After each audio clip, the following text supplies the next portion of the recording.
Salut! Après vous avoir parlé de la qualité du sommeil et des écrans la semaine dernière, et après avoir fait une petite recherche qui m'a amené bien des surprises, je voudrais aujourd'hui répondre à une question qui n'a bien entendu rien à voir avec la semaine précédente, mais que pourtant beaucoup de personnes se posent.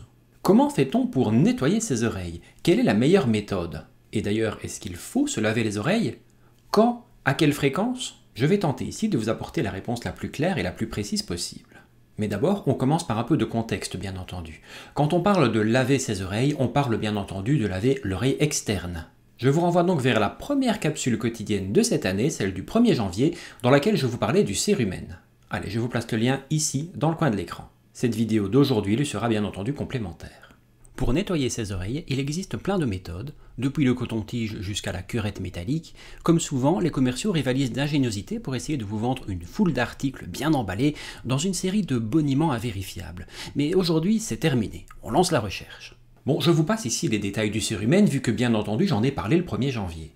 Je vais donc partir ici d'une situation où les capacités d'auto-nettoyage de l'oreille sont dépassées, et où un bouchon de cérumen s'est formé et qui empêche une audition correcte. J'ai aussi parlé de l'audition dans une capsule quotidienne sur l'oreille moyenne, je vous place également le lien ici dans le coin de l'écran. Si un bouchon de cérumen se forme, le son ne parvient plus, ou plus bien en tous les cas, au tympan, et le patient n'entend plus. Oui, comme ça n'a l'air de rien, mais c'est un motif fréquent de consultation en médecine générale, voire même en médecine spécialisée. Avant d'en arriver là, il est intéressant d'utiliser des gouttes qui permettent de liquéfier le cérumen. Je vais m'abstenir de vous citer des marques ici, mais votre pharmacien pourra à coup sûr vous renseigner sur le sujet. D'ailleurs, ces gouttes n'ont jamais prouvé scientifiquement qu'elles étaient plus efficaces que de l'eau, tout simplement. Liquéfier le cérumen impacté à l'intérieur de l'oreille externe peut permettre à votre oreille de reprendre sa fonction de base et au cérumen liquéfié de sortir du conduit. Ceci peut être utilisé régulièrement chez les patients qui sont sujets aux bouchons de cérumen. Retenez cette règle simple. En aucun cas, il ne faut introduire quoi que ce soit de solide dans votre conduit auditif.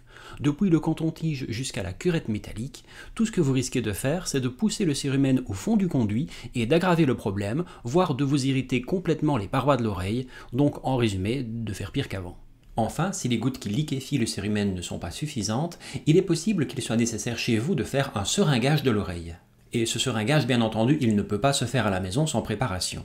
Cette méthode qui semble simple consiste à envoyer sous pression de l'eau à l'intérieur de l'oreille externe pour en disperser le cérumen ramolli et le faire sortir de l'oreille externe.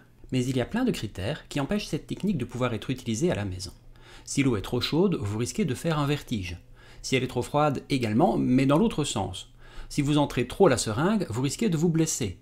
Si vous y allez trop fort, vous risquez de blesser le tympan. Vous risquez d'infecter la zone, bref, il y a plein de risques à laisser le patient faire ça tout seul, raison pour laquelle il est bien plus safe de faire ça chez un médecin généraliste, voire un spécialiste si le généraliste ne parvient pas à faire ça dans de bonnes conditions. Enfin, je vais terminer cette vidéo en reprenant les points clés de l'article que j'ai utilisé pour faire cette capsule, que je vous place d'ailleurs dans la description de la vidéo si vous voulez en savoir plus.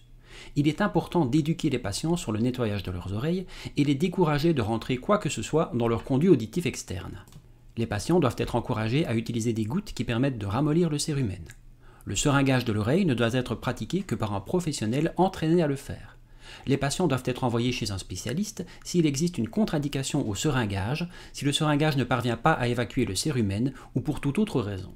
Voilà, j'espère que grâce à cette petite vidéo, vous en aurez appris un peu plus sur le nettoyage des oreilles, et que vous éviterez ainsi de vous faire mal bêtement en essayant de faire bien. Allez, passez une bonne soirée, à demain pour une prochaine capsule quotidienne. Salut!